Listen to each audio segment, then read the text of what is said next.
একজন মসজিদে গেছে, বউ জোর করে পাঠাইছে। অনেক পোলাপান আছে মসজিদে যাইতেছে না, অনেক মুরব্বীও আছে মসজিদে যাচ্ছে না। ওই চাষটালে বসে থাকলে ভালো লাগে, আর বিড়ি টিড়ি তো আছেই নাকি কোন, ওগুলো মোটামুটি ভালোই লাগে। তো যাও, ঠেলে মেলে বুঝাইছে বউ, হসুর বাড়ি আইসে আও, আজকে জুমার দিন একটু যাও মসজিদে যাও। তো চাইতেছে না। তো বউ ধাক্কা মাক্কা পাঠাইছে, আজকে যাইবে মসজিদে, কারোর সাথে কোনো জায়গায় যাইবে না। হ্যাঁ, অন্য কারোর সাথেই কোথাও যাওয়া যাবে না। তুমি নামাজ পড়ে সরাসরি চলে এসো বাড়ি। দেখছে বইয়ের হুকুম, তো একটু কইছে ঠিক আছে যা, আজকে যাবো মসজিদে, যা আছে কপালে। শ্বশুরবাড়ি যা মসজিদে ঢুকছে, মোটামুটি জুমার আগে কপালের জুমা চারের সুন্নাত তো পড়ছে। তো এর ভিতরে আবার হুজুর ওয়াজ করতেছে। হুজুর কইছে কারা কারা আমার সাথে একই সাথে আমরা জান্নাতে যেতে চাই, একটু হাত তুলে দেখান। আর ওই পাগলা আর হাত তোলে না। পাগলাকে আমি জান্নাতে জীবনেও যাবো না। হ্যাঁ, মসজিদের সব জনগণ তাকাইছে, কিরে নতুন নতুন জামাই এই কথা কইকা। আর ইমাম সাহেব ধরছে, জামাই তুমি আমাদের এলাকার নতুন জামাই, তুমি এই কথা বলো কেন, জান্নাতে যাবে না? কয় না, আমার বউ বলে দিছে নামাজ পড়েই বাদ যা লাগবো। আমি জান্নাতে যাব, আমার বউ বলে দিছে নামাজ পড়েই বাদ যা লাগবো, আমি জান্নাতে যাওয়ার টাইম নাই না। যাই হোক, তাহলে জান্নাতে যে যাবে, কিভাবে যাবে ও কি বুঝতে পারছে? ও মনে করছে নামাজ পড়ে মনে হয় জান্নাতে চাইবো, আমার যাওয়া যাবো না, আমার ভাই যাওয়া লাগবে। সাদা সিধে না। তো যাই হোক, সাদা সিধে হইলেও জুমার নামাজে ঠেলে টুলে পাঠাইছে বউ, কিন্তু অন্য অন্য তো যাই না। সব অক্তে যদি যাইতো তাহলে বোঝা যাইতো সাদা সিধে নাকি। তো যাই হোক, নামাজ আমার জন্য, আপনার জন্য, সবার জন্য। আমি অল্প সময়, আউয়ালু মা ইউহাসাবু বিহিল আবদু ইয়াউমাল কিয়ামাতিস সালাহ, সহিহ হাদিস, নির্বাচিত হাদিস, প্রত্যেকটা ইমামরা এই হাদিসটা জানে। কিয়ামতের দিন সর্বপ্রথম নামাজের হিসাব হবে, কতক্ষণ ঠিক কিনা? সর্বপ্রথম নামাজের হিসাব, তারপরেই জাকাতের হিসাব। এইবার আপনার কাছে কোন কোন আমলগুলো গুরুত্বপূর্ণ, কোন আমল ছাড় নাই, আর কোন আমল ছাড় আছে? কিছু আমল ছাড় আছে না নাই, আর কিছু আমল ছাড় নাই। আচ্ছা, ধনীর জন্য এক আমল, গরিবের জন্য আর এক আমল আছে না নাই, নাকি একই সবার? তাহলে ধনীর জন্য এক আমল, গরিবের জন্য আর এক আমল। ধনীর জন্য যে আমল সেটা গরিবের জন্য নয়, আর গরিবের জন্য আল্লাহ যে আমলটা দিছে সেটা ধনীর জন্য নয়, কতক্ষণ ঠিক কিনা? বন্ধুরা রে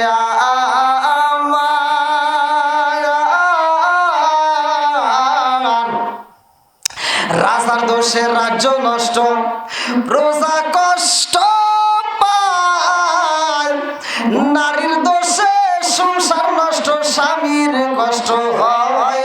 জোরে জোরে কোন কথা ঠিক কিনা? বনে চলে বন বাদুরি, সাউ জলে তার বুকে, এমনি মায়ে সংসারে না পড়লে হাজার দুঃখে।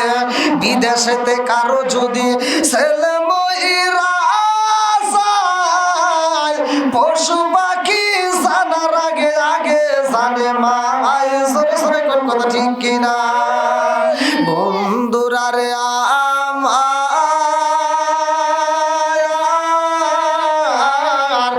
আমার মুরব্বী বাবারা, সোনার যুবকের দলের লক্ষ্য করে শুনে যাও, কাজে লাগে যাইব।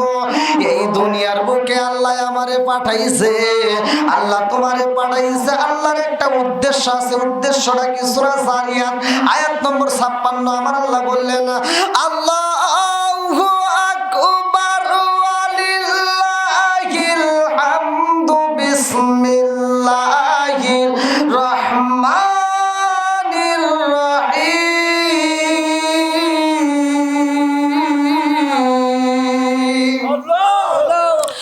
ওমা খালাকাতুল জিন্না ওয়াল ইনসা ইল্লা লিয়াবুদুন।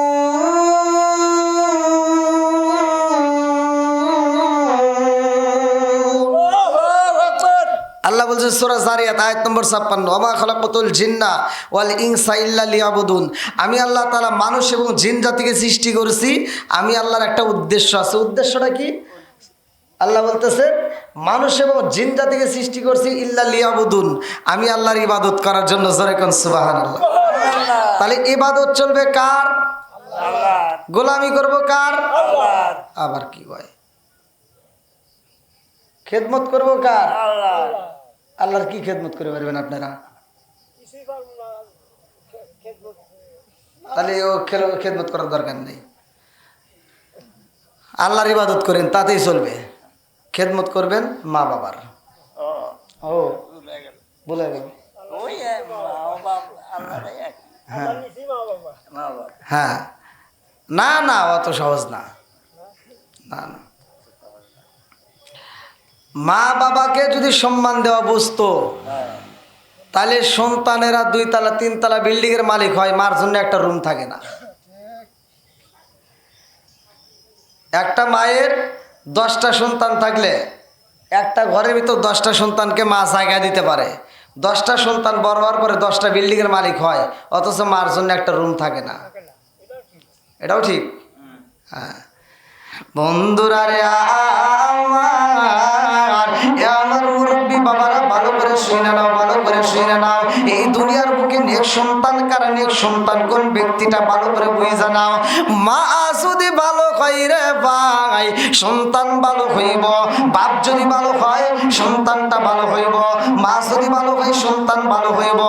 আজকে আমি যদি দোষ করি রে বন্ধু, আমার সন্তানকে যদি ছোটবেলায় শিক্ষা না দিতে পারি গো, আমার সন্তানের জীবনেও ভালো হইতে পারবে না। আজকে আমি যদি সঠিক পথে চলি, আমার সন্তানটারও যদি চালাইতে পারি, আমার সন্তানটা আমার বুড়াকালে কোনোদিনও কষ্ট দিবে না। কথা কোন ঠিক কিনা? আরে আমার নবীর জীবনী পড়ো, সাহাবীদের জীবনী পড়ো, ওলি আল্লাহদের জীবনী পড়া দেখলাম গো, এই দুনিয়ার বুকে যতগুলো ওলি আল্লাহ ছিল, যতগুলো মুমিন বান্দা ছিল, সবাই একমাত্র তার সন্তানগুলো ভালো, তার মা বাবাগুলো ভালো। কথা কোন ঠিক কিনা? আব্দুল কাদের জিলানী রহমাতুল্লাহ আলাইহির জীবনীটা আমি ঘরের ভিতর পড়লাম। আব্দুল কাদের জিলানী রহমাতুল্লাহ আলাইহির বাবা, তিনি কেমন ব্যক্তি ছিল রে ভাই, ভালো করে শুনে নাও। কিতাবের ভিতর উল্লেখ করা হয় আবু সালে মুসা জঙ্গি রহমাতুল্লাহ আলাইহি, তিনি এমন একটা দিনের কাজে রাস্তায় বের হয়েছে। ছোট্টবেলার থেকে তিনি আমল কাজ করতো, ভালো ভালো কাজ করতো, মানুষের উপকার করতো, কারো কাছে কোনোদিন কোনো কিছু চাইতো না, পেটের ক্ষুধায় ছটফট করতো, কারো খাবার খাইতো না। এই ব্যক্তিটা যখন বগদাদের শহরের দিকে রওনা দিছে, ভালো করে শুনে নাও, ফুরাত নদীর তীরের ভিতর দিয়া, নদীর মাঝখান দিয়া যাইব, রাস্তা নাই, একটা নৌকা পায় না, রাস্তার কিনারে দিয়ে হাইটা হাইটা যাইতেছে, নদীর কিনারা দিয়া একটা নৌকা পাওয়া যায়, নৌকাটারে বলা হয় আমার একটু পার কইরা দিবা নিয়ে। ফুরাত নদী যদি পার কইরা দাও রে ভাই, আমি কথা দিলাম আমার কাছে কিছু মুদ্রা আছে, আমি তোমারে দিতে চাই। তিনি বললেন তোমার মুদ্রার প্রয়োজন নাই, আমি তোমারে নিতে পারবো না। তিনি 2টা চোখের পানি পালায় কানতে কানতে রওনা দেয়। পেটের ক্ষুধা শুরু হয়ে যায় রে ভাই, এই পেটের ক্ষুধার যন্ত্রণা সহ্য করতে পারে না। আব্দুল কাদের জিলানী রাহমাতুল্লাহ আলাইহির বাবা পেটের ক্ষুধা নিয়ে যখন নদীর কিনারা দিয়ে হাইটা যাই গো, আমার আল্লাহর নীলা খেলা বোঝা যায় না। জোরে জোরে কোন কথা ঠিক কিনা? তুমি কাউরে দিলা 10টা সন্তান, রাখার জায়গা নাই, কাউরে দিলা কোটি টাকা, একটা সন্তান নাই। জোরে জোরে কোন কথা ঠিক কিনা? নদীর কুল ভাঙে ও কুল বাড়াও, এই কি তোমার খেলা? সকাল বেলার দলি ফকিরা করো সন্ধ্যা বেলায় রে, কি খেলা খেলাইলা দয়াল রে। আল্লাহু আকবার। এইবার বাপটা যন্ত্রণা খাইটা যাই রে ভাই, পেটের ক্ষুধার যন্ত্রণায় ছটফট করে, কারো কাছে চাওয়ার মতো কোনো লোক নাই। এমন সময় রাস্তার মাঝে একটু ঘুমায়া যায়, নদীর কিনারায় ঘুমাই রে ভাই। এই দৃশ্যটা কেমন লাগে ভালো করে শুই না নাও। এখন তো হাজির আওয়াজ করতে গেছে না আরাফার ময়দানে, সাফা থেকে মারোয়া পর্যন্ত দৌড় মারে।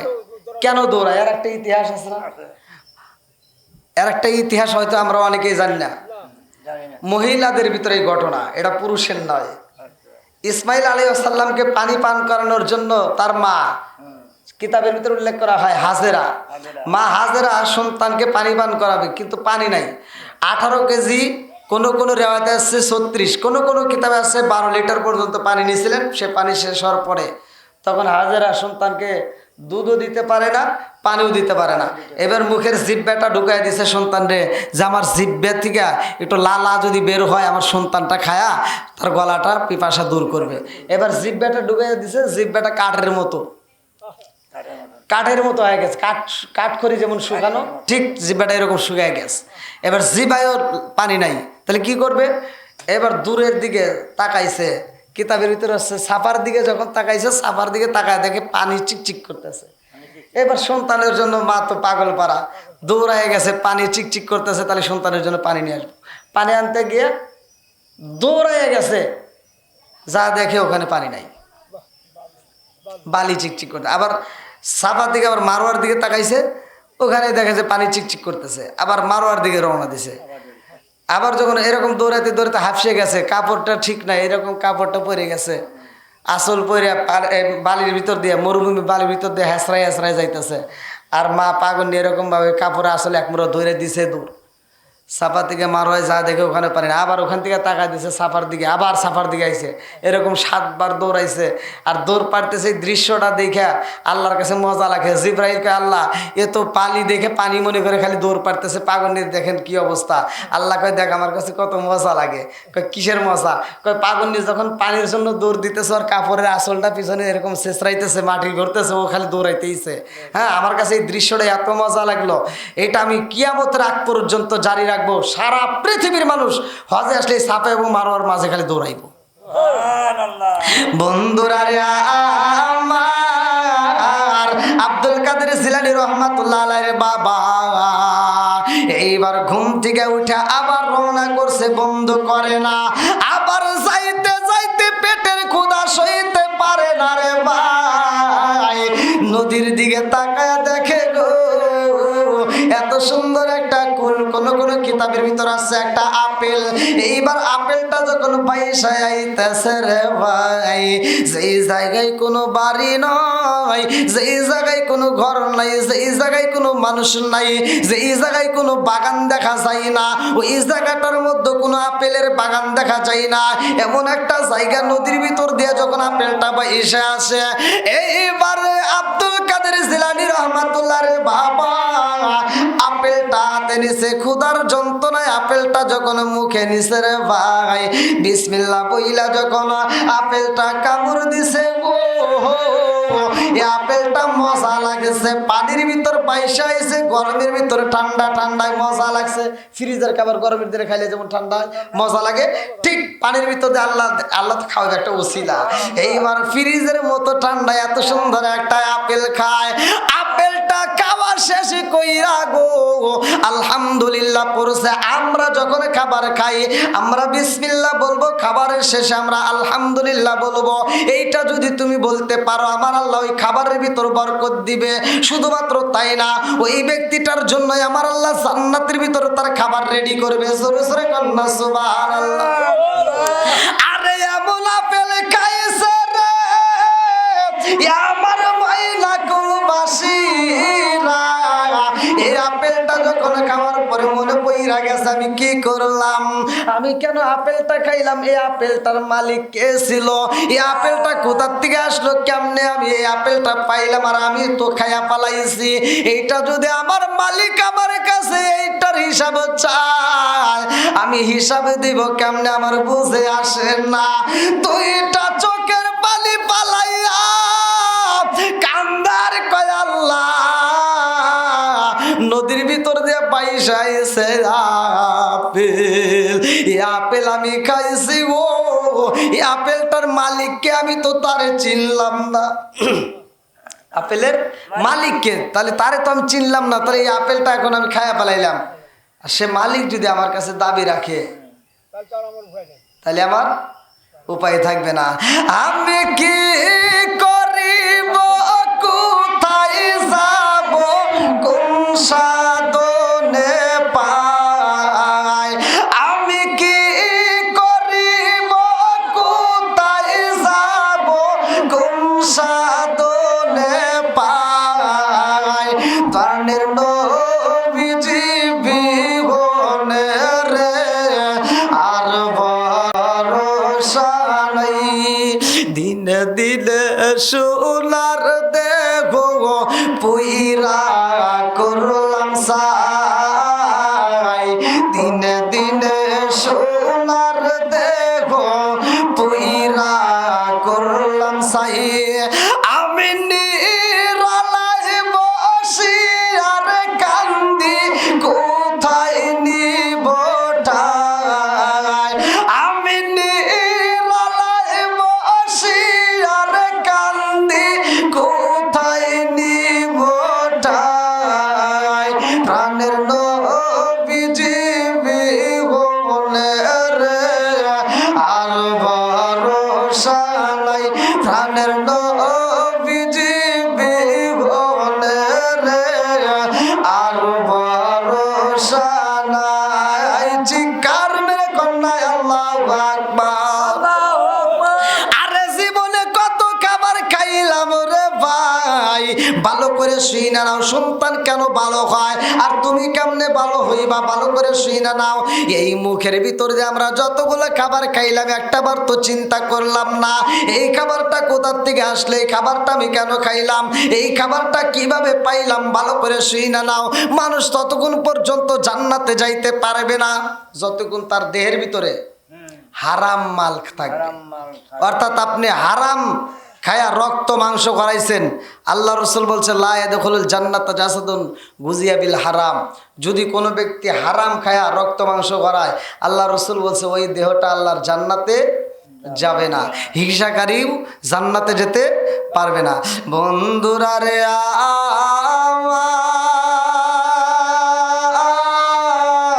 আমার, একটা মাত্র আপেল খাইছে রে ভাই। জীবনে কত মানুষের আপেল খাইলাম, কত মানুষের বড়ই খাইলাম, কত মানুষের আম খাইলাম। একটাবার চিন্তা করো কেমন বাপরে ভাই, তার সন্তানটা ভালো হইব না কার সন্তান ভালো হইব। ভালো করে শুই না নাও। এইবার আবু সালে মুসা জঙ্গি রহমাতুল্লাহ আলাই তিনি কি করলেন, আপেলটা খাওয়ার পরে আল্লাহর কাছে চোখের পানি পালায়া কান্দে আর কয় আল্লাহ এই মুহূর্তে আমি কোথায় যাব, আমার তো এমন কোনো যাওয়ার মতো জায়গা নাই। এই আপেলের মালিক রে আমি কোথায় পাই গো, ও মালিক রে এই আপেলের মালিকের কাছে আমি কেমনে মাপ চাবো, আমি তো কোনো কিছুই বুঝি না। কে যেন আওয়াজ দেয় আপনি যে আপেলে খাইছেন গো, এই আপেলের মালিকই তো জানে না আপনি তার বাগানের আপেল খাইছেন, অথচ তার কাছে না জানে আপনি কেমনে পান করলেন, কেমনে খাইলেন না। এইবার আবু সালে মুসা নদীর কিনারায় দাঁড়ায়া কয় পুরাত নদীর তোর ভিতর দিয়ে পয়সা যাইতো আপেল, অথচ সেই আপেলটা আমি খাইলাম। একটু পরে তাকায় দেখে আর একটা আপেল পয়সা যায়, ওটা যাওয়ার পরে আর একটু পরে তাকায় দেখে আর একটা দেখা যায়। এইবার আর একটা আপেল হাতে নিয়ে চিন্তা করে এইরকম কালারের আপেলই তো আমি খাইলাম, এই আপেলই তো আমি পাইলাম আবার আর একটা। এইবার সামনের দিকে যাইতেছে, উজান দিকে যেই দিক থেকে আপেল আসছে বাটির না যায় উজনে যাইতেছে। কথা বুঝতেছেন কি নাকি? বাইটে নিয়ে গেলে পাওয়া যাবে। হ্যাঁ, তাহলে বাইটে নিয়ে যদি যায় তাহলে বোঝা যাবে এটা না দেওয়ার বুদ্ধি। কথা কোন ঠিক কিনা বন্ধুরা রে আমার? আরে একটা মাত্র আপেলের কারণে 12 বছর সাধনা করছে গো। কেমন সাধনা, কেমন সাধনা ভালো করে শুই না নাও। আপেলটা হাতে নিয়ে গো উজানের দিকে যাইতে যাইতে যাইতে যাইতে কোনো বাগান পাওয়া যায় না। একদিন পার হয়ে যায়, 1.5 দিন পার হয়ে যায়, 2 দিন পার হয়ে যায়, কিন্তু এই আপেলের বাগান পাওয়া যায় না। আবার মাঝখানে একটা জায়গায় বিরতি নিয়ে ঘুমাইয়া গেছে গো। কে যেন ঘুমের ঘরে বইলা যায়, এখনই পেরেশানি হয়েছেন যেই বাগানের আপেল খাইছেন গো, ওই বাগানের মালিকের কাছে কি আপনার ক্ষমা নিতে হইব না? ওই বাগানের মালিকের কাছে যদি যাইতে হয়, এই নদীর তীর দিয়ে আপনার হাইটা যাইতেই হইব। এইবার আবার রওনা করছে, যাইতে যাইতে যাইতে যাইতে রে ভাই এমন সুন্দর একটা বাগান দেখা যায়, ওই বাগানে সিকিউরিটি আছে। এইবার সিকিউরিটিরে যাইয়া বলতেছে, ও ভাই সিকিউরিটি, এই যে এই আপেলটা এই বাগানের না, দেখেন তো। এইবার আপেলের দিকে তাকা বলতে, হ্যাঁ এটা তো এই বাগানে, এই যে এই যে এই যে নদীর কিনারায় এখান থেকেই পড়ছে।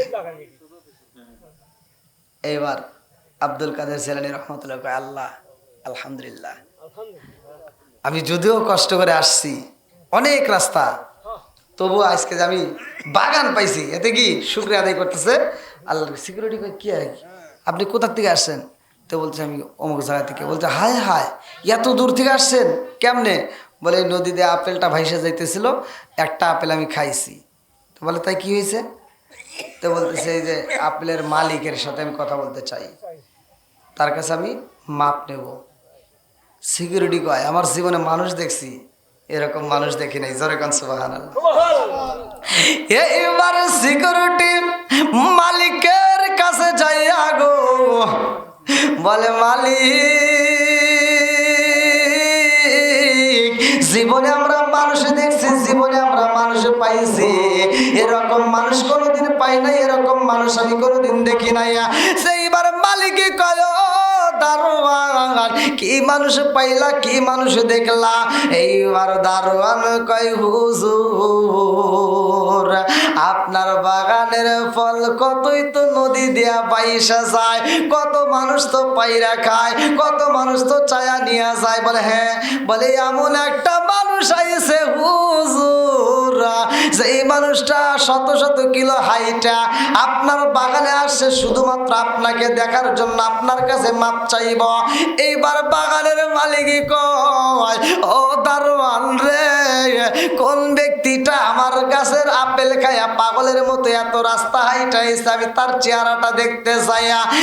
এইবার পাগলারে যখন দাঁড় করাইছে রে বন্ধু, আবু সালেম মুসা জঙ্গি রহমাতুল্লাহ আলাইহি চোখের পানি পালা কান্দে আর কয়, ও বাগানের মালিক, আমি আপনার কাছে আসার একটা মাত্র কারণ, আপনার বাগানের একটা আপেল আমি খাইয়া পালাইছি। বলে তাতে কি হয়েছে? বলে আমি একটা আপেল খাইছি, নদীর ভিতর দিয়ে পানিতে যখন পয়সা যায় আমি বুঝতে পারি নাই, ওই মুহূর্তে আমি ক্ষুধার্ত অবস্থায় একটা আপেল খাইছি। বলে তাতে কি হইল? বলে খাওয়ার পরে আমার মনে পইরা গেছে কার গাছের ফল পাইলাম, আমি কার গাছের ফলটা খাইলাম, তার কাছে যদি আমি বাপ না নেই, সে যদি আমারে ক্ষমা না করে, আমার আল্লাহ তো ক্ষমা করবে না। কারণটা কি ভালো করে শুইনা নেন। আল হক মুররুন, হক কথা কিন্তু তিতা লাগে, ভালো করে শুনে নেন। একটা হচ্ছে হুকুকুল্লাহ, হুকুকুল ইবাদত, একটা হচ্ছে আল্লাহর হক, আর একটা হচ্ছে কি বান্দার হক। ভালো করে বুঝে নেন, রাগ করা যাবে না। একটা হচ্ছে আল্লাহর হক, আর একটা হলো কি বান্দার হক। বান্দার হক কি? আপনি আমার কাছ থেকে টাকা নিছেন 50,000, ভাই মুরব্বীর কাছ থেকে টাকা নিলেন 50,000, হাওলাত নিলেন, ধার নিলেন। ধার নেওয়ার সময় আপনি তো খুব মধুর ব্যবহার করলেন, কিন্তু ধারের টাকা চাইতে গেলে আর সম্পর্ক থাকে না। ধারের টাকা চাইতে গেলে ফোন রিসিভ করে না, ধারের টাকা চাইতে গেলে তাকে বাড়িতে পাওয়া যায় না, ধারের টাকা চাইতে গেলে শত্রুতা সৃষ্টি হয়। কথা কোন ঠিক কিনা? এটা বাস্তব, আমি বাস্তব কথা বলতেছি। এইবার আপনি মনে করেন না যে এই 50,000 টাকা মাইরে খায় আপনি এই জগতেও শান্তি পেলেন, ওই জগতে যা শান্তি পাবেন তা কিন্তু পাবেন না। আপনার এই টাকা আপনি রাখতে পারবেন, আপনি দিতেই হবে, দিতেই হবে। এখন আপনি দিলেন না, তাতে কি হবে? ওই সময় যা দিতে হবে আখিরাতের ময়দানে আপনার দিতে হবে। এবার আপনি চিন্তা করতেছেন, তুই আখিরাতের ময়দানে যা, আমার কাছ থেকে কিসের টাকা নিবি? আর ওই দিন তুই টাকা দিয়ে কি করবি? তুই আমার কাছে জীবনেও পাবি, এই কালি তোর দিই না আবার ওই কালি দিমু। তে করতেছে ওই দিন তোর দেওয়া লাগবে কি দিয়ে, নেক আমল দেওয়া লাগবে, কতক্ষণ ঠিক কিনা। আর ও চিন্তা করতেছে, ও আবার চালাক না, ও কথা আমি জীবনের নামাজও পড়ি না, আমার কোনো নেক আমলও নাই, তুই নিবি কি, তোকে হেনেও ফাঁকি দিছি হনেও ফাঁকি দি। দেখছেন কি চালাক, হ্যাঁ বদমাইশি কি বুদ্ধি হয়ে করছে যে আমার তো কোনো নেক আমলই নাই, তুই তুই কি দিয়ে নিবি, হেনে যেমন তোরে টাকা দেয়নি হলে তোরা আমল নামাজ কিচ্ছু দিব না। ভাই আপনি নামাজ মিস করছেন, আপনি আল্লাহর হুকুম ঠিক মতো আদায় করতে পারেন নাই, বুঝছেন আজকের মাহফিলে তওবা করছেন, তওবা করলেন, আল্লাহ বলছে ইল্লা মান তাবা ওয়া আমানা ওয়া আমিলা আমালান সালিহান ফাউলাইকা ইবাদদিলুল্লাহু সাইয়্যাতিহিম হাসানা। যদি কোনো ব্যক্তি তওবা করে নেক আমল করে তার জীবনের গুনাহ আল্লাহ জায়গায় মাফ করে দেয়। সুবহানাল্লাহ। তা আল্লাহর কাছে যখন মাফ চাইছেন আল্লাহ জায়গায় মাফ করে দিবে, এটা হাদিসের ভিতরে আসছে। কিন্তু আল্লাহ সব গুনাহ মাফ করে না। ওই যে বললাম আল্লাহর হক একটা হচ্ছে আল্লাহর হক, আর একটা কি বান্দার হক। বুঝে নেন কিন্তু ভালো করে শুনে নেন, আল্লাহর হক নষ্ট করছেন, আল্লাহর কাছে চাইছেন, আল্লাহ জায়গায় মাফ করে দিছে। এবার আপনি চিন্তা করেন না যে আপনার 4টে মেয়ে আছে 2টা ছেলে আছে, এবার মেয়ে করে ভাগ দেওয়া লাগবে দেখে আপনি কি করলেন, অর্থ সম্পদ যতটুকু আছে ছেলে করে নামে লিখে দিলেন। এরকম বাপ আছে না নাই?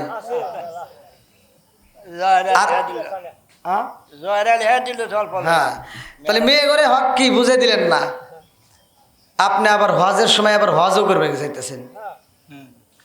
আছে কিন্তু এরকম আছি, রাগ করেন না, রাগ করেন না, এগুলি না বললে মানুষ বুঝবে না।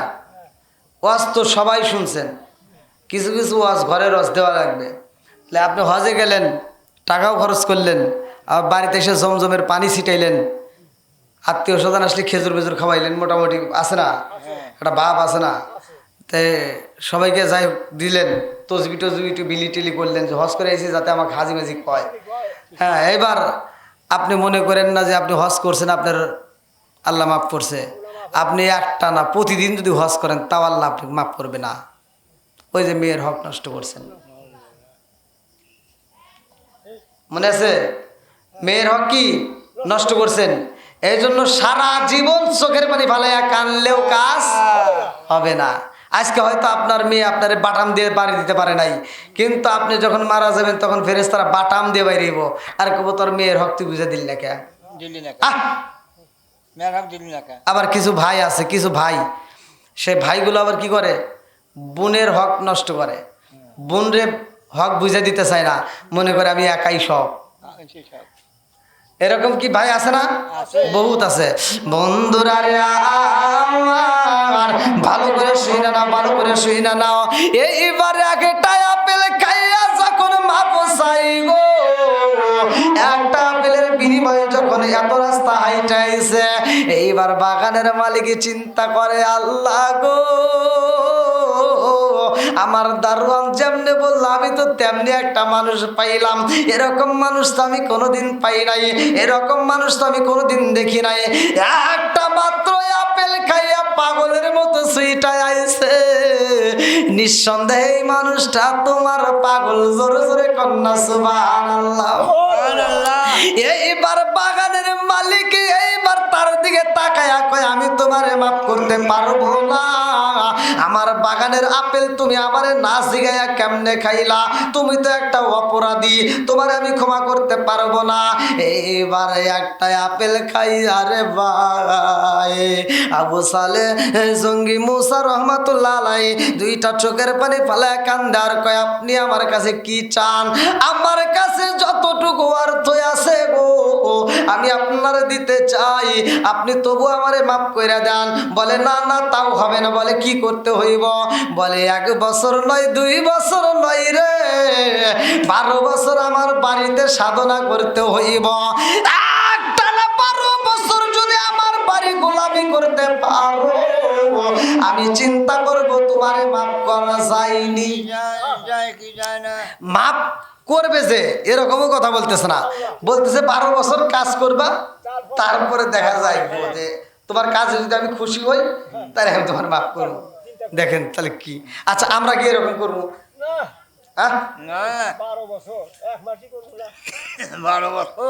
আচ্ছা ওটাও না বললাম, এই হাওলাতে টাকাগুলি তো পরিশোধ করা লাগবে, এটাও তো করে না। আবার বোনের হকগুলো বুঝাই দিতেছি না, এক ভাই আর এক ভাইয়ের মাথা ভাড়াই আছে না নাই? বন্ধুরা রে আমার, এইবার একটা আপেলের বিনিময় 1 বছর নয় 2 বছর নয় 12টা বছর তিনি সাধনা করতেছে। আল্লাহু আকবার কোন। আরে চরার ভিতরে মরুভূমির ভিতরে যখন রাখালগিরি করে রে ভাই, রাখালগিরি করতে যায় ওইখানেও জিকির করে আমার মালিকেরা। এইবার মালিকের কাছে জিকির করে, মালিকের ডাকে আল্লাহ। একটা মাত্র আপেল খাইয়া 1 বছর নয় 2 বছর নয় 12 বছরের সাজা পাইলাম। আল্লাহ এই 12 বছর সাধনা করার পরে যেন আমি তার কাছে মাপ নিতে পারি। আল্লাহ গো, এই আপেল খাওয়ার অপরাধে সে যদি আমার ক্ষমা না করে, আমি তো তোমার জান্নাতে যেতে পারবো না। এইবার কান্দে আর চোখের পানি পালায়। এইবার এই দৃশ্যটা আমার আল্লাহর কাছে অনেক মজা লাগে। আল্লাহ কয়ে জিবরাইল তাকে দেখ বান্দা যখন আমি আল্লাহর ভয়ে চোখের পানি পালায় কান্দে, ওই পানিটাই আমার কাছে অনেক দামি। জোরে জোরে কন্যা সুবহানাল্লাহ। আইনানি লা তামাসসামান নার ওয়া আইনুন বাকাত মিন খাশিয়াতিল্লাহি ওয়া আইনুন বাতাত তাহরিসু ফি সাবিলিল্লাহ। ইবনে আব্বাস থেকে বর্ণিত হাদিসটি।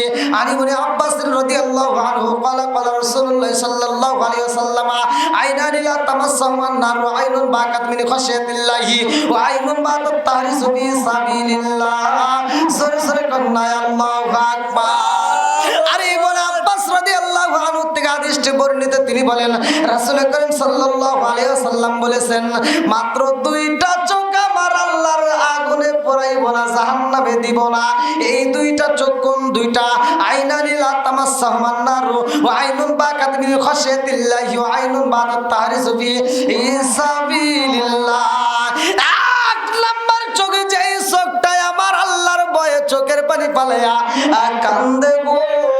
2 নম্বর চোখ হলো আল্লাহর রাস্তায় যেটা পাহারাত থাকে। এই 2টা চোখে আমার আল্লাহ জাহান্নামের আগুন দিব না। এইবার চোখের পানি পালাইছে রে ভাই। আল্লাহর কাছে অনেক মজা লাগে রে বন্ধু। যেই বাগানের আপেল খাইয়া অপরাধী হয়েছে, ওই বাগানের দায়িত্ব দেওয়া হয় তার কাছে। যাও যাও, মালিকে ফলো করে, দারোয়ান রে বইলা দেয়, তাকায়া দেখবি এই ব্যক্তিটা আর আপেল খাইনি। আরে যদিও ক্ষুধার প্রয়োজনে খাবার খাইতে হয়, কিন্তু আর একটা আপেলও তিনি খায় না। মালিক বইলা দেয়, তোমার যদি মন চায় তুমি ওইখান থেকে আপেল খাইবা। এইবার আপেলের কাছে যাইয়া আবার চোখের পানি পালাইয়া কান্দে আর কইয়া, একটা আপেল খাইয়া 12 বছরের সাজা পাইছি। এই 12 বছরের মধ্যে আবার যদি আপেল খাই তাহলে 24 বছর হয়ে যাইব। অতএব আপেল আমার দ্বারা সম্ভব না। আল্লাহু আকবার কল। আরে 12 বছর সাধনা করার ভিতরে লম্বা একটা ঘটনা আমি মুক্তাসরে সংক্ষিপ্ত করে মূল পয়েন্টটা আমি আপনাদের মাঝে দিয়া যাই, কারণ আমরাও তো খাবার খাই। এই খাবার যদি আপনারা সঠিকভাবে বুঝা খাইতে পারেন, মাত্র 2টা খাবার আপনারা খাবেন। সেটা হলো একটা বাদ দিবেন আর একটা খাবেন। খাবারের ভিতর 2টা, একটা সাইডে দেবো আর একটা ধরবো। একটা খাবার যদি আপনি খান তাহলে এই দেহটা আল্লাহর জান্নাতে যাবে, আর একটা খাবার যদি আপনি খান তাহলে জাহান্নামে যাবে। একটা জান্নাতে যাবে আর একটা কি জাহান্নামে যাবে। তাহলে খাবারগুলো কিভাবে খাইতে হয়, যেমন আজকে কোথায় যেন বললাম এই পানি খাওয়া নিয়ে, যে পানিটা যে আমরা পান করি, এই পানিটার কি উপকার। আমরা পানির অপর নাম কি আপনারা শুনছেন না? পানির অপর নাম কিন্তু আবার না মরণ। হ্যাঁ, কারণ কাদের জন্য? পানি যদি আপনি সঠিকভাবে বুঝে আল্লাহ রসুলের সুন্নাত অনুযায়ী যদি আপনি পানি খান, তাহলে আপনার জন্য এটা উপকার। পানি কি আপনার জন্য উপকার। এইবার পানিটা আপনি পান করতে হবে, বসে পান করতে হবে। যদি কোনো ব্যক্তি দেখেন দাঁড়ায় পান করতেছে, পানি দাঁড়ায় যদি পানি পান করেন, ওইটা খায়া কোনো উপকার নেই। মনে করেন না যে আপনার শরীরের জন্য উপকার হচ্ছে, না। দাঁড়ায় পানি পান করলে আপনার কোনো উপকার নেই। একটা পানি শুধু দাঁড়ায় পান করা যায়, সেই পানিটা বসে পান করা যাবে না। ওইটা যদি আবার বসে পান করেন তাহলে গুনাহ হবে। আর পৃথিবীর যত পানি আছে সব পানি বসে খাইতে হবে, সব পানি বসে পান করতে হবে। একটা মাত্র পানি আছে যেই পানিটা দাঁড়ায় পান করতে হবে। যেরকম সুবহানাল্লাহ। বন্ধুরা রে আমার, কোন পানি দাঁড়ায় পান করতে হয়, কোন পানি বৈশা পান করতে হয় ভালো করে শুই না। একটা পানি লোক যেমন আমাদের বাংলাদেশের পানি আমরা পান করি, এটা যদি কোনো ব্যক্তি দাঁড়ায় পান করে, এই পানিটা দাঁড়ায় পান করলে আপনার ভিতরে যে রোগ ব্যাধিতে তৈরি হয় কোথা থেকে জানেন? একমাত্র পানির কারণে, একমাত্র পানির কারণে। এই পানিটা যখন আপনি দাঁড়ায় পান করবেন, পানিটা সর্বপ্রথমে আঘাত করে যায় কিডনিতে। সর্বপ্রথমে আঘাত করে কোথায়? কিডনি। এটা আমরা অনেকেই জানি না। ডাক্তারের কাছে জিজ্ঞাবেন, আপনারা যাবেন, আমার ওয়াজের কথা আপনারা ওখানে যা বলবেন যে আমার হুজুর বলছে এই কথাটা। যদি কোনো ব্যক্তি, আপনার সন্তানকে আপনি শিক্ষা দিবেন, যদি ছোটোর থেকে যদি তাকে শিক্ষা দিয়ে গড়ে তুলতে পারেন যে এইভাবে বসে পান করবা, এক গ্লাস পানি যা ডাইরেক্ট বসে, আবার যদি পুরো গ্লাসে একবারে এক চুমুক দিয়ে ফুরান, তাতেও আপনার ক্ষতি। হ্যাঁ, তাহলে এক গ্লাসের পানি কমসে কম আপনার 3 বারে খেতে হবে। হ্যাঁ, 3 শ্বাসে যদি আপনি এরকমভাবে, আর আরও উপকার হবে পানি আপনি এরকমভাবে একটু একটু করে নেবেন, আরও উপকার। আমরা সকালবেলা ঘুম থেকে ওঠার পরে কি আগে ব্রাশ করি, মুখটা ভালো করে যদি ব্রাশ না করি তাহলে কি পানি খাই না। আপনার সকালবেলা ঘুম থেকে ওঠার পরে সরাসরি আগে 1 গ্লাস পানি খাবেন, তাও মুখের ভিতর নিয়ে এরকম মুখের ভিতর নাড়ায় খাবেন। যদি এরকম নিয়মিত যদি খাইতে পারেন, সকালবেলা পানি পান করবেন, যেটা অল্প অল্প করে, মানে অল্প অল্প করে চারটে প্রয়োজনে চাইড়ে খাবেন। এরকমভাবে যদি কোনো মানুষ ছোটো একটা বাচ্চাকে গড়ে তুলতে পারে যে এরকমভাবে খাইবা, যদি এই নিয়ম মোতাবেক যদি পানি পান করতে পারে, ওর জীবনেও কোনো দিন ডাক্তারের কাছে যাওয়া লাগবে না, কিডনির জন্য কোনো দিনও যেতে হবে না। এটা আল্লাহ রসুলের এই পানি পান করার বিষয় নিয়ে বিজ্ঞানীরা রিসার্চ করছে যে কেন তিনি এভাবে পানি পান করতেন, কেন তিনি বসে পান করতেন, কারণটা কি। তেনারা রিসার্চ করে দেখে যে আল্লাহ রসুল যেটা শিক্ষা দিয়েছে এটাই উত্তম, আর এই নিয়মে যদি কোনো ব্যক্তি পানি পান করে জীবনেও তার কোনোদিন কিডনির সমস্যা হবে না। আমাদের তো সব জায়গায় শিক্ষার দরকার, আমরা তো শিক্ষা পাই না। বন্ধুরা রে আমার মুরব্বী বাবারা, ভালো করে শুই না নাও, ভালো করে শুই না নাও, ভালো করে শুই না নাও। এইবারে একটা আপেলের জন্য 12 বছর সাধনা করেছে রে ভাই। এই 12টা বছর চোখের বালি বালায়া কান্দে, গোপনে গোপনে নীরবে নীরবে কান্দে, কোনোদিন মালিকের কাছে যা বলে না। 12 বছর যেই দিন পার হইব, মনের ভিতর আনন্দ লাগিয়ে গেছে, আজকে আমি বাড়িতে যাব, আমার মালিক আজকে আমারে বিদায় দিব। আরে 12 বছর বাগানের মালিকের কাছে যাইয়া কয়, মালিক আজকে আপনি তো আমারে বলেছিলেন 12 বছর সাধনা করতে হইব, আপনার বাগানে আমি 12 বছর সাধনা করলাম, বাড়িতে আমি 12 বছর ডিউটি করলাম, এখন আমারে তো বিদায় দেওয়া যায়, আজকে আমারে মাফ করে দিবেননি? মালিক কয়, আমি তোমারে মাফ করবো রে বাবা, তারপরও আমার আর একটা কাজ বাকি রয়ে গেছে। বলে কি কাজ বাকি রয়ে গেছে? বলে আমার ঘরে একটা মেয়ে আছে গো, যেই মেয়েটা চোখে দেখে না, যেই মেয়েটা কালো, যেই মেয়েটা চোখে দেখে না, যেই মেয়েটা বোবা, যেই মেয়েটা বোবা, অন্ধ মেয়ে, বোবা মেয়ে, তোমার বিয়া করতে হইব। ও বাবা, এই মেয়েটারে যদি তুমি বিয়া করতে পারো, আমি কথা দিলাম তোমারে আমি মাফ কইরা দেব। জোরে জোরে কন্যা সুবহানাল্লাহ। দিনে দিনে সোনার দেহ পইরা হইল সাই, দিনে দিনে সোনার দেহ পইরা হইল সাই। আমি সময় নিরালাই বৈশা কার কাছে দাঁড়ায়, আমি সময় নিদানের কালে কার ছায়ায় দাঁড়ায়। প্রাণের নবীজি বিহনে রে আর ভরসা নাই, প্রাণের নবীজি বিহনে রে আর ভরসা নাই। এইবার একটা আপেলের বিনিময়ে 12 বছর কষ্ট কইরা আবার কালো মেয়ের বিয়ার যখন প্রস্তাব পাইছে, দুইটা চোখের বালি বালা কান্দার কয় মালিক এমন পরীক্ষায় আমারে পালাইলা, 12 বছর সাধনা করলাম বিনা পয়সায় বিনা মজুরিতে একটা আপেলের কারণে। আবার তার কালো মেয়েটাও আমার সাথে বিয়া দিতে চায়, সেই মেয়েটার চোখেও দেখে না যে এই মেয়েটা বোবা কালো, এই মেয়েটাকে আমি কেমনে নিয়ে যাব। এইবার যখন মালিকের কাছে চোখের পানি পালায় কান্দে, আমার আল্লাহ তো বান্দার মনের খবরটাও ভালো করে জানে। কথা কোন ঠিক কিনা? আমরা মনে মনে কি চিন্তা করি এটা আল্লাহ জানে না? এটা কিন্তু আল্লাহ সব কিছুই জানে। ইন্নাহু হুয়াত তাওয়াবুর রহিম। ভালো করে শুনে নেন, আল্লাহ তওবাকারীকে ভালোবাসে যদি আপনি খাটিয়ে দিলে তওবা করতে পারেন।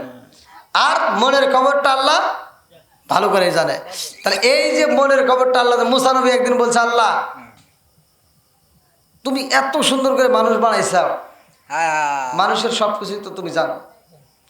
এই দুনিয়ার বুকে সবচাইতে বর্তমান সময় যে পাপী সে কে আছে?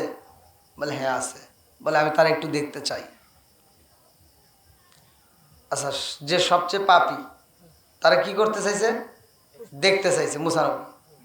যাওয়ার পথে দেখে একটা পাথর, এত সুন্দর দেখা যায়।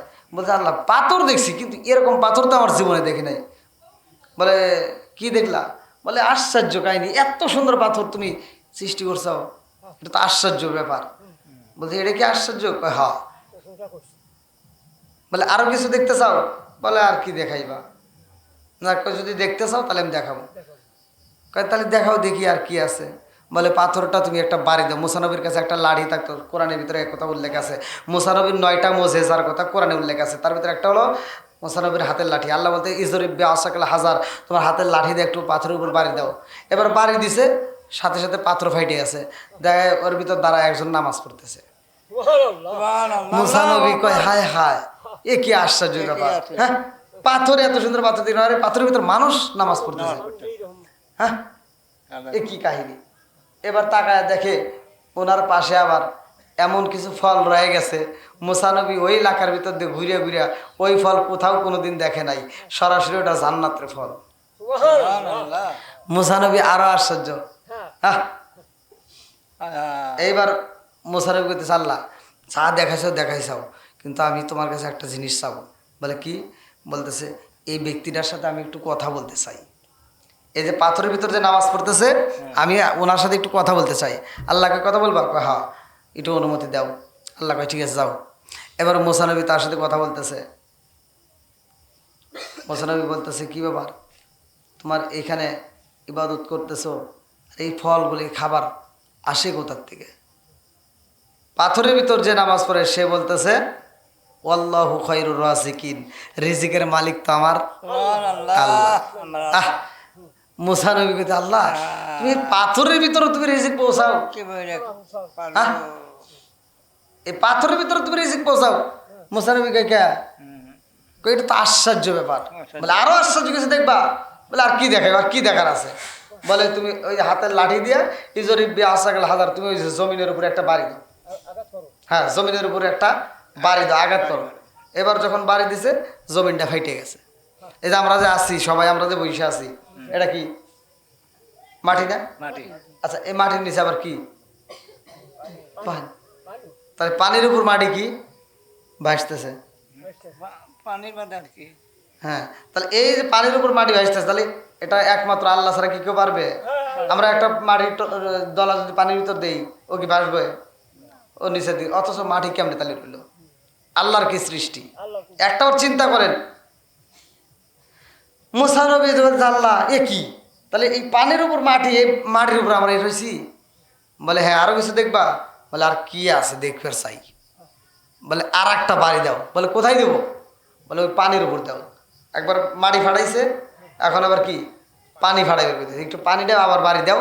ইজরিব বিআসাকাল হাজার, তুমি পানিটা একটু ফাটাই দাও। এবার পানির উপর যখন বাড়ি দিছে, পানি ব্রাস্ট হয়ে গেছে, দুই দিকে সরে গেছে। দেখে পানির নিচে তলদেশে পাথর আর পাথর। মুসা নবী কয় আল্লাহ,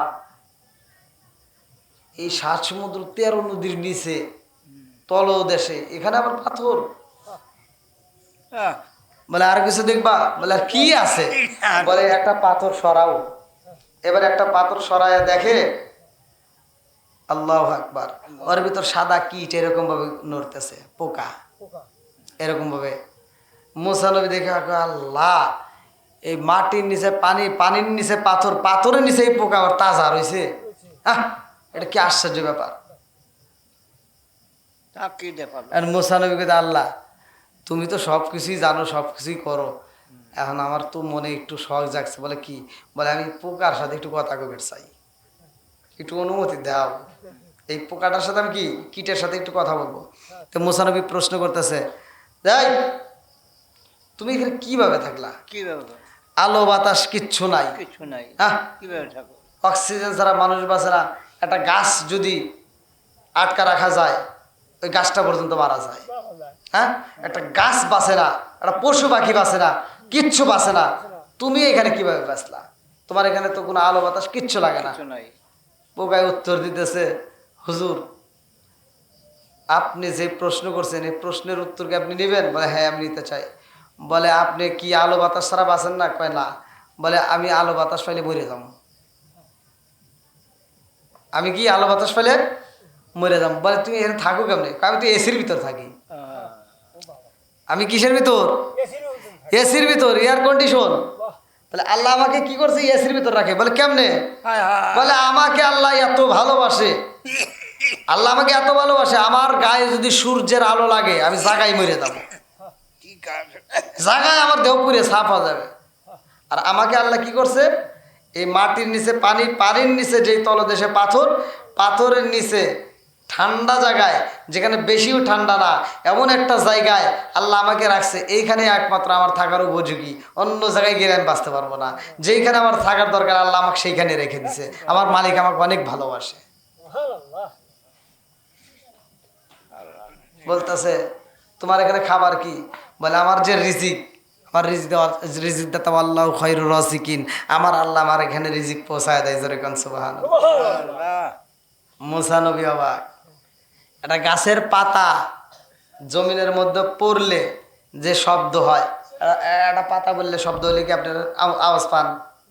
শব্দ পাওয়া যায়? একটা পাতা বলে যে শব্দ হয়, আমরা হয়তো এই শব্দটা পাই না। আর এই পাতাটা পড়লে যে শব্দ হয়, এটা আমার আল্লাহ ক্লিয়ার ভাবে শোনে। বন্ধুরা রে আমার, একটা মাত্র আপেল খাইয়া 12 বছর কষ্ট কইরা গো আজকে বোমামের বিয়ের প্রস্তাব পাইছে।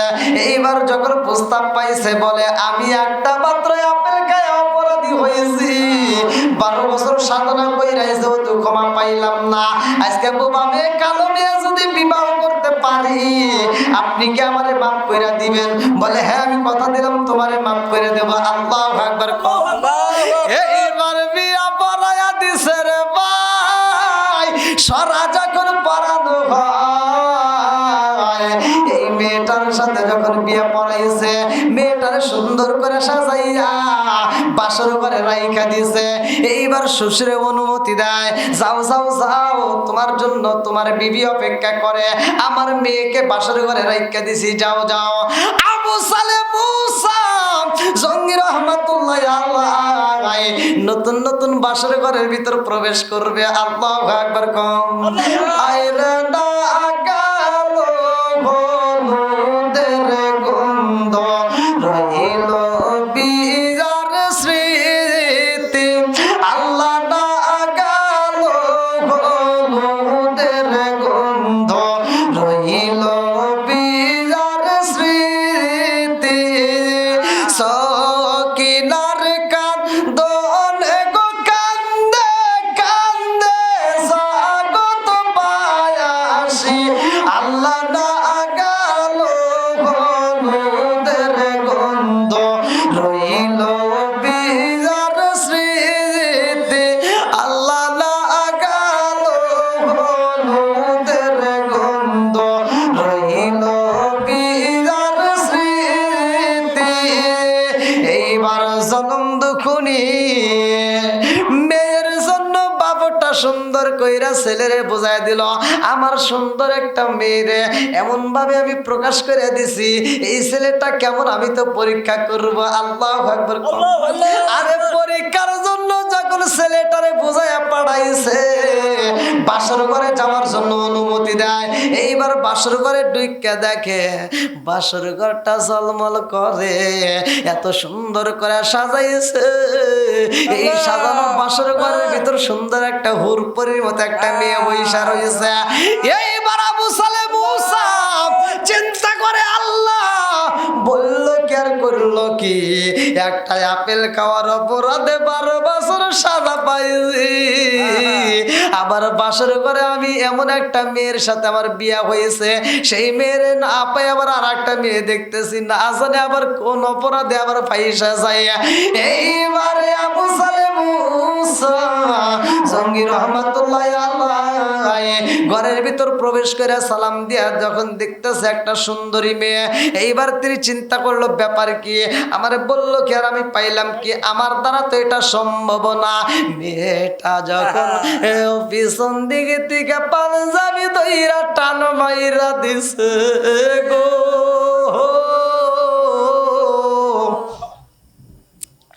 আবু সালেহ মুসা জঙ্গি রহমাতুল্লাহ আলাইহি বলে কে গো তুমি কে আমার পাঞ্জাবি দইরা টান মারলা তাড়াতাড়ি ছাইরা দাও আমি যারে তালাশ করি সে তো তুমি না বলে আমি সেই হতভাগা আল্লাহু আকবার এইবারে আবু সালেহ মুসা জঙ্গি রহমাতুল্লাহ আলাইহি কয় কে গো তুমি কে আমি তোমারে চিনতে পারলাম না বলে যার সাথে আপনার বিয়ে হয়েছে যারে আপনি বিয়ে করছেন সেই হতভাগায় আমি বলে তুমি হইতে পারো না আমি যারে বিয়ে করছি রে ওই মেয়ে তো আমার জীবনে কোনোদিনও দেখতে পারবে না আল্লাহু আকবার আমি যারে বিয়ে করছি ওই মেয়ে জীবনে আমার একটা ডাক দিতে পারবে না তার সাথে তো আমার কোনো কথা হয় নাই তার সাথে কোনোদিন কথা হইব না মেয়েটা ডাকে দিয়া কয় স্বামী গো ও স্বামী আমার সাথে একটু মধুর আলাপ না কইরে আপনি ঘর থেকে বের হয়ে যান কারণটা কি এই বাসর ঘরে কি আপনি আমারে পছন্দ করলেন না আমি কি লাইফ পাইতে পারি না এইবার আবু সালেহ মুসা কান্দার কই না না না সম্ভব না আমি যারে বিয়া করছি রে বিবি তার সাথে আমার মধুর আলাপ হইব না তার সাথে মধুর আলাপ করা যাইব না বলে কারণটা কি এইবারে আবু সালেহ মুসা জঙ্গি রহমাতুল্লাহ আলাইহি চোখের পানি ছাইরা দিয়া কান্দে আর কয় আমি যারে বিয়া করছি জীবনে সে আমার একটা মধুর ডাক দিতে পারবে না বাসর ঘরে বাসর হইব মধুর আলাপ হইব না আমি তারে কি বলবো সে তো কিছুই বুঝবে না আবার সে কি বলবে আমি তো বুঝবো না আমি এমন একটা মেয়ের বিবাহ করছি সেই মেয়েটা আমার জীবনে কোনোদিন দেখতে পারবে না আমি তারে সারা জীবন দেখবো ওই মেয়েটা আমারে দেখতে পারবে না বলে আমি তো সেই মেয়ে বলে না না হইতে পারো না আমারে সাইরা দাও একটা মাত্র আপেল খাইয়া 12 বছর সাধনা করেছি আজকে আমার পাঞ্জাবি তুমি টান দিয়ে আমার অপরাধী বানাইও না আবার তোমার যদি এই কথায় আমি যদি রাজি হয়ে যাই আবার তুমি যদি আমার নামে একটা অভিযোগ মাইরা দাও আবার না জানি 24 বছরের সাজা হইতে পারে আমার দ্বারা সম্ভব না এই বইলে যখন সিটকা টান মাইরা দিছে পাঞ্জাবির একটা সাইডে যখন সিরা গেছে লম্বা একটা ঘটনা 11:30 বার হয়ে গেল অনেক রাতে তো হয়ে গেছে আসলে 12 মাহফিল হ্যাঁ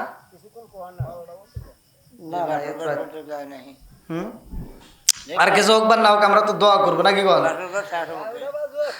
মোনাজাত তো করতে হবে ইনশাল্লাহ ইব্রাহিম অনেক কষ্ট করে এই মাহফিলের আয়োজন করছে আসলে মাইকের সাউন্ড সিস্টেম একটু ভালো করা লাগবে এরকম ভাবে কথা বলা যায় না শুধু আমি কেন, কোনো বক্তাই পারবে না। সাউন্ড সিস্টেম ভালো থাকবে, প্রত্যেকটা বক্তা আলোচনা করে একটু মজা পাবে। তো যাই হোক, আল্লাহ তালা আজকের মাহফিলটাকে কবুল করুক। বিশেষ করে ইব্রাহিম বিদেশের জমিনে গায়ে অনেক কষ্ট, যারা প্রবাসে থাকে তারা জানে যে বিদেশের মাটিটা কত কষ্টের। যখন বিদেশে যায় তখন জনম দুঃখিনী মায়ের কথা বেশি মনে পড়ে, বাবার কথা মনে পড়ে, বন্ধু বান্ধবের কথা মনে পড়ে, গ্রামের মুরব্বীদের কথা মনে পড়ে। তখন সবার কথাই কি চোখে বসে মনে পড়ে। বিদেশের মাটি অনেক কষ্টের ভাই, অনেক কষ্টের, মনের কথা কাউরে বলতে পারে না। তো যাই হোক, দোয়া করি ও যেন ভালোভাবে যেন হালাল পথে আল্লাহ তাআলা তাকে ইনকাম করার তৌফিক দেয় এবং হালাল রুজি উপার্জন করে দেশে এসে বেবি বাচ্চা তার মায়ের কলিজা যেন ঠান্ডা করতে পারে। সবাই কেন আমিন। আল্লাহ তাআলা তাকে কবুল করুক। আসলে অত্যন্ত আমাকে মহব্বত করে, ভালোবাসে, যার কারণে ওর ডাকে আমি সাড়া দিই।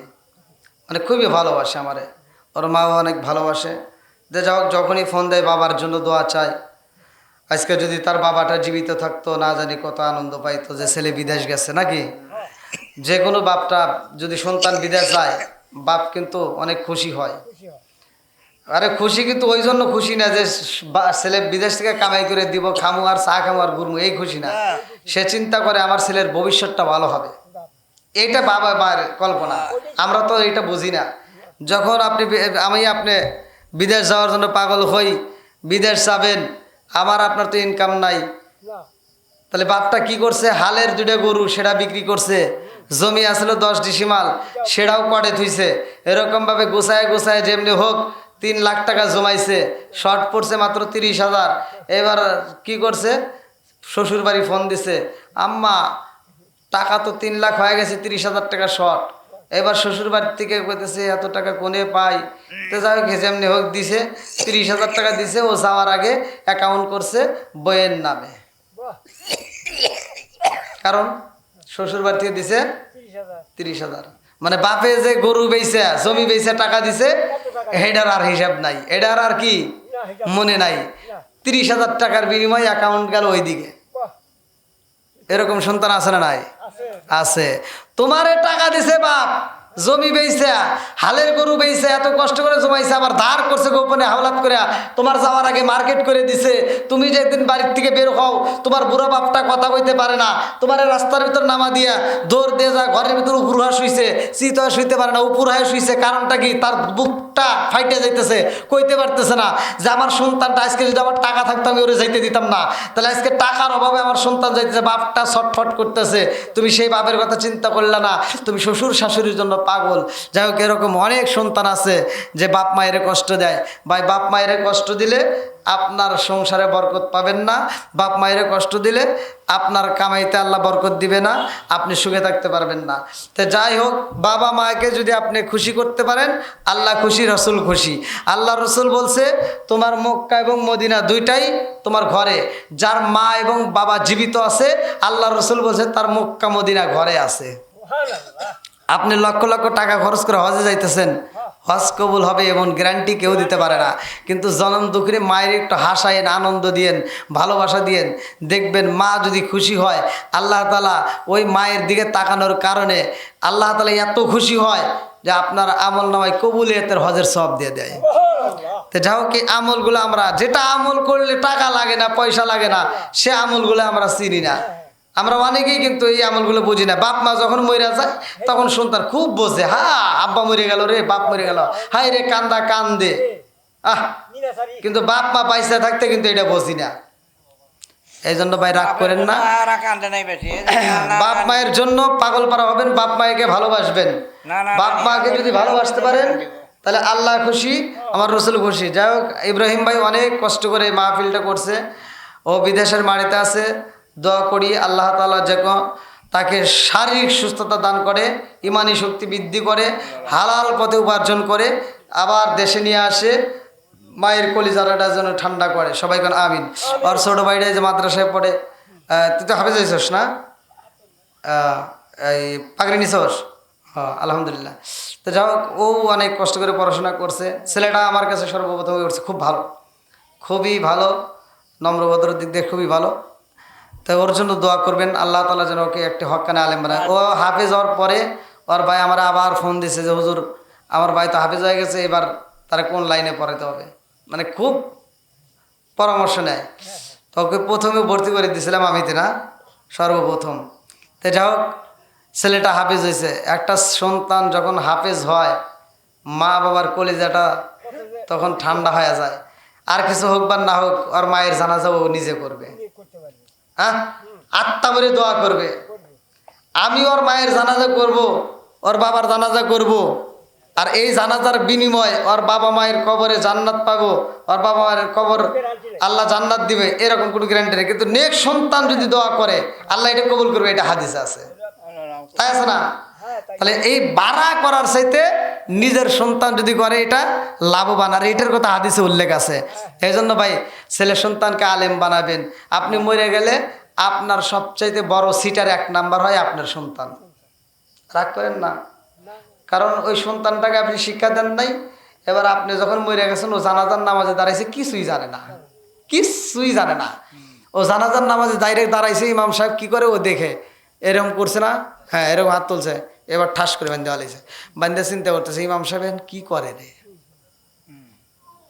কিছুই জানে না। এবার আপনি বলেন যে আপনি মরে গেছেন, আপনার ওই জানাজার মাঠে 1 নাম্বার সিটার কিরা আপনার সন্তান, মানে আপনার জানাজায় আপনাকে ফাঁকি দিতেছে আপনারই সন্তান। কি কথা ঠিক আছে রে? না রাগ করতেছেন আবার? এটাই কিন্তু সত্য। হয়তো আমি কিছু কথা বললে অনেকের কাছে কষ্ট মনে হয়, কিন্তু না, কষ্ট না, এটাই সত্য। তাহলে 1 নাম্বার সিটার কিন্তু নিজের সন্তান, মানে ও জানাজা করতেছে, কিছুই কোনো দোয়া কালাম কিছুই করে নাই, মূর্তির মতো দাঁড়াচ্ছে।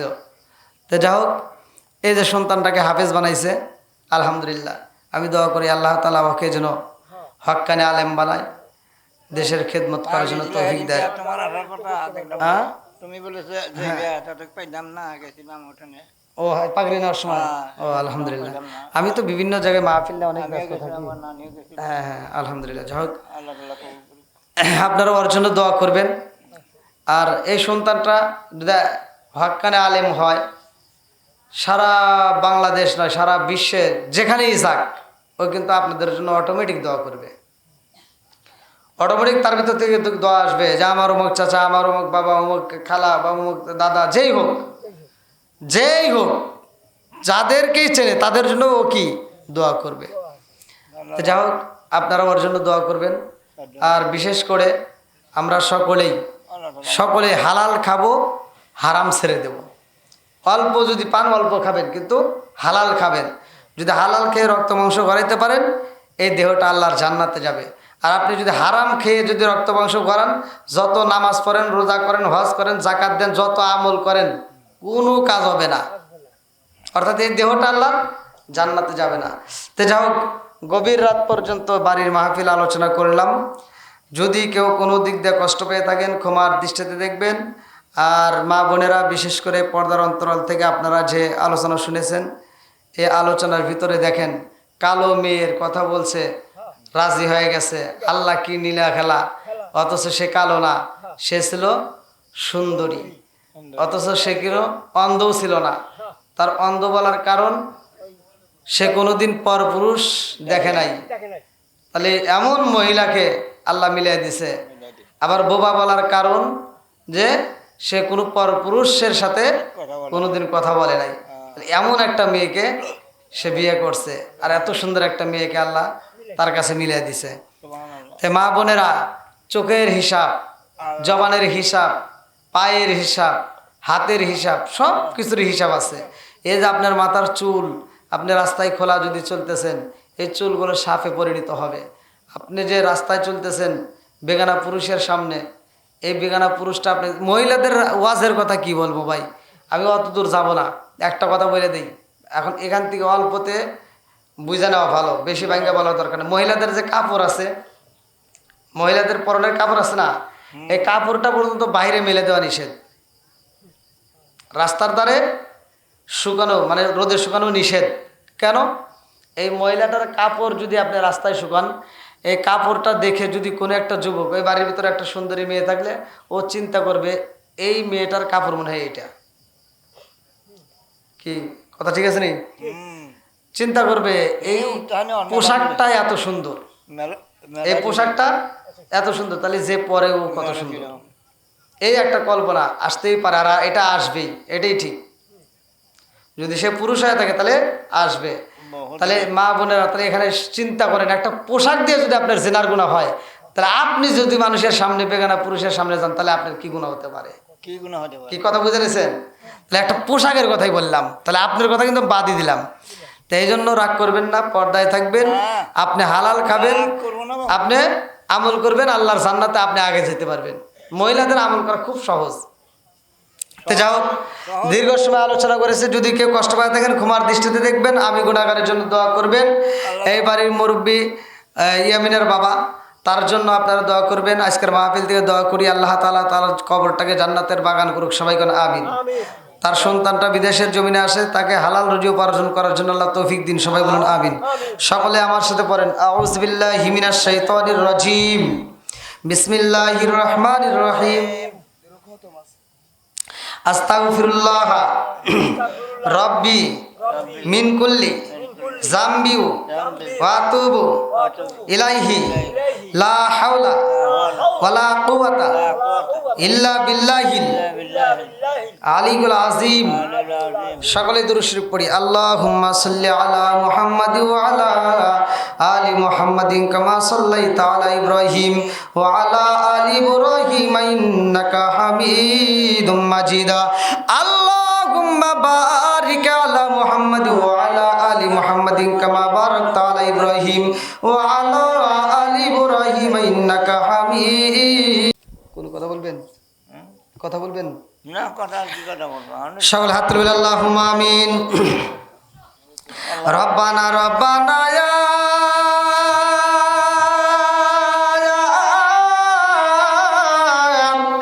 রব্বানা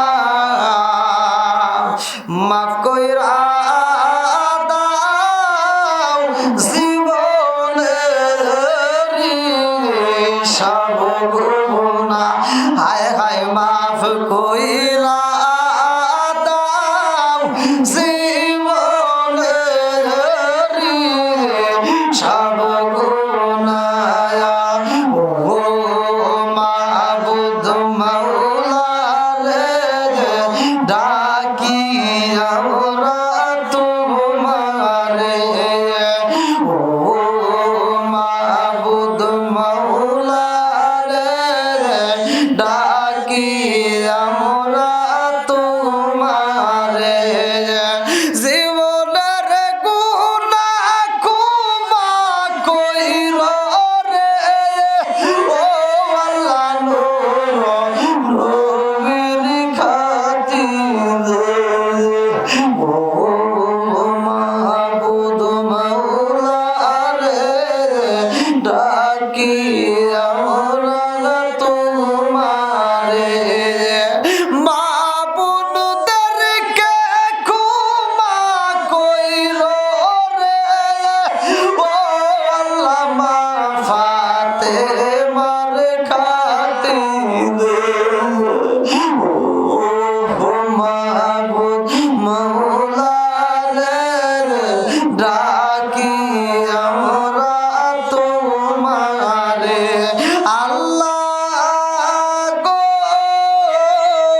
তাকায়া দেখো রে মাওলা, ময়না করে গ্রামে আল্লাহ, এই বাড়ির ভিতরে বসিয়া আল্লাহ, দুনিয়ার দৌলত খানার ভিতরে আজকের মাহফিলে আল্লাহ, আমি গুনাহগার মুরব্বী বাবার যুবকের দলের কুসিকা ছাড়া পর্দানিশী অবলা সবলা মা ও বোনেরা সহ তোমার শাহী দরবারে হাত বাড়াইছি আল্লাহ। বুলগলতি কাতা কুসল বেয়াদবি মাফ কইরা গো আল্লাহ। সব সোনার মদিনায় কামলিওয়ালার রওজায় পৌঁছায়া দাও আল্লাহ। বাবা তুমি দিকে শুরু কইরা মাবুদ রে, আজ পর্যন্ত যতগুলো নর নারী বিদায় নিছে, খাস করে আল্লাহ আমার ইব্রাহিম ভাই অত্যন্ত কষ্ট করে আজকের মাহফিলের আঞ্জাম করছে।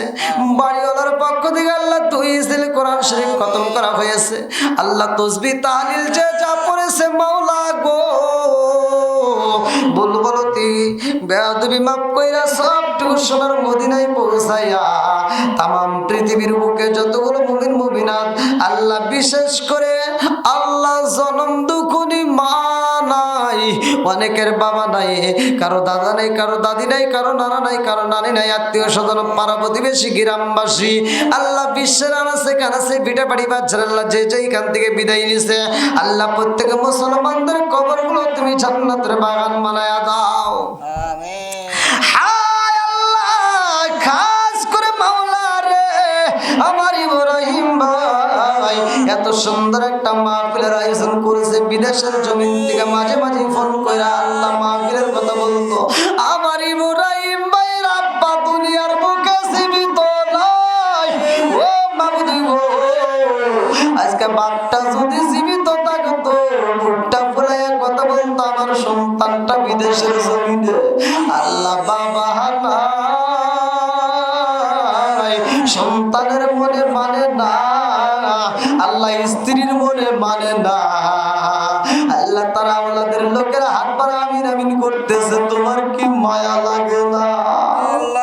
ও মাবুদ গো, আজকের মাহফিলের উসিলা করিয়া আল্লাহ, কোরআন শরীফ খতমের উসিলা করিয়া আল্লাহ, ইব্রাহিম ভাইরা আব্বার কবরটা তুমি জান্নাতের বাগান বানায়া দাও। আল্লাহ গো,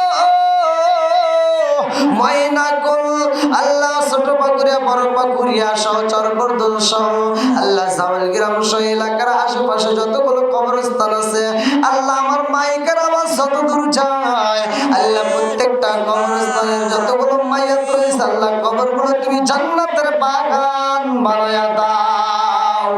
ও মাবুদ, আমরা যারা হাত বাড়াইছি আমাদের প্রত্যেকের তামাম জীবনের গুনাহ খাতাগুলো তুমি মাফ করিয়া দাও। ও মাবুদ গো, আমাদের সবাইকে তুমি নামাজিয়ালা বানায়া দাও, দিনের পথে কবুল আর মঞ্জুর করিয়া দাও। আল্লাহ, বিশেষ করে যতগুলো মুরব্বীরা হাত বাড়াইছে আল্লাহ, আমার এই মুরব্বীদের জীবনের গুনাহ মাফ কইরা দাও। আল্লাহ, এদের চোখের দিকে তাকায়া যখন আমি আলোচনা করি আমার বড় ভয় হয়। এই বছর এদের সামনে আমি আলোচনা করলাম, আগামীতে এই মুরব্বীদেরকে পাবো কিনা আমার সন্দেহ হয়। হয়তো আমি থাকবো না, এরা থাকবে। অন্য হুজুর যখন আলোচনা করবে আমার মরণের কথা ঘোষণা হয়ে গেলে এই মুরব্বীরা কষ্ট পাইব। ও মাবুদ গো, হয়তো আমাকে যদি হাতে বাঁচায় রাখো, এই মুরব্বীদেরকে যদি না রাখো, ও মাবুদ গো, খাস করে আল্লাহ আমার এই মুরব্বী বাবাদের জীবনের গুনাহ তুমি মাফ করিয়া দাও। আল্লাহ, আমার যুবক ভাইদের গুনাহ মাফ করিয়া দাও। আমার পর্দানিশী মা বোনেরা হাত বাড়াইছে আল্লাহ, আমার মা বোনদের জীবনের গুনাহ মাফ করিয়া দাও। এই বাড়ির ভিতরে খাস রহমত বরকত দিয়ে দাও। আল্লাহ গো, আমার ইব্রাহিম ভাইয়ের আল্লাহ, তারা আব্বার শারীরিক সুস্থতা দান করিয়া দীর্ঘ হায়াত দিয়ে দাও। আল্লাহ গো, তার সন্তান যেন বিদেশ থেকে ভালো পয়সা আল্লাহ হালাল রুজি উপার্জন করাইয়া আল্লাহ দেশে ফিরাইয়া মায়ের বুকে স্থান দিয়া দাও। মাটার কলিজাটা তুমি ঠান্ডা করিয়া দিও। আল্লাহ গো, তার ছোট ভাইটা ইয়ামিনকে তুমি আল্লাহ দিনের পথে কবুল আর মঞ্জুর করিয়া নাও। মাতার জেন শক্তি বৃদ্ধি করিয়া দাও। আল্লাহ হক্কানে আলিম হিসেবে কবুল আর মঞ্জুর করিয়া দাও। আল্লাহ, যে যে উদ্দেশ্য হাত বাড়িয়েছে আল্লাহ প্রত্যেকের নেক আশাগুলো তুমি পূরণ করিয়া দাও। আল্লাহ, খাস করে আমাদের সবাইকে তুমি কবুল করে নাও। আল্লাহ, ঈদের দিন চলে গেল, সবার ঘরে ঘরে গোশত রান্না করা হয়। আল্লাহ, জানি না, আমি একটা দোয়া বেশি করি, সবার ঘরে ঘরে গোশত রান্না করা হয়েছে, যার মা নাই বাবা নাই, আল্লাহ আমরা তো সবাই গোশত খাইলাম, কিন্তু যার মা নাই বাবা নাই ওই কবরে তারা কোন হালতে রয়ে গেছে জানি না। আল্লাহ, তোমার কাছে একটা আর জি জানাই, যার মা নাই বাবা নাই আল্লাহ ওই কবরে তুমি জান্নাতের গোশত পৌঁছাইয়া দাও। আল্লাহ, আমাদেরকে তুমি কবুল করে নাও, আমাদের উপরে খাস রহমত বরকত দিয়ে দাও। আল্লাহ, অভাব অনটন দূর করে দাও। আল্লাহ আসমানের বালা আসমানে উঠায় নাও আল্লাহ জমিনের বালা আল্লাহ তুমি জমিনে দাফন করিয়া দাও আল্লাহ আমাদেরকে তুমি কবুল আর মঞ্জুর করিয়া নাও আল্লাহ যখন মালাকুল মউত পাঠাইয়া দিবা ওই কঠিন মুহূর্তে বিপদের সময় আমাদের প্রত্যেকের জবানে তুমি জারি করিয়া দিও লা ইলাহা ইল্লাল্লাহু মুহাম্মাদুর রাসূলুল্লাহ সাল্লাল্লাহু আলাইহি ওয়াসাল্লাম। আসসালামু আলাইকুম ওয়া রাহমাতুল্লাহি ওয়া বারাকাতুহু। খাদ্য না দেখে মরে গেল বেরিয়ে জামাই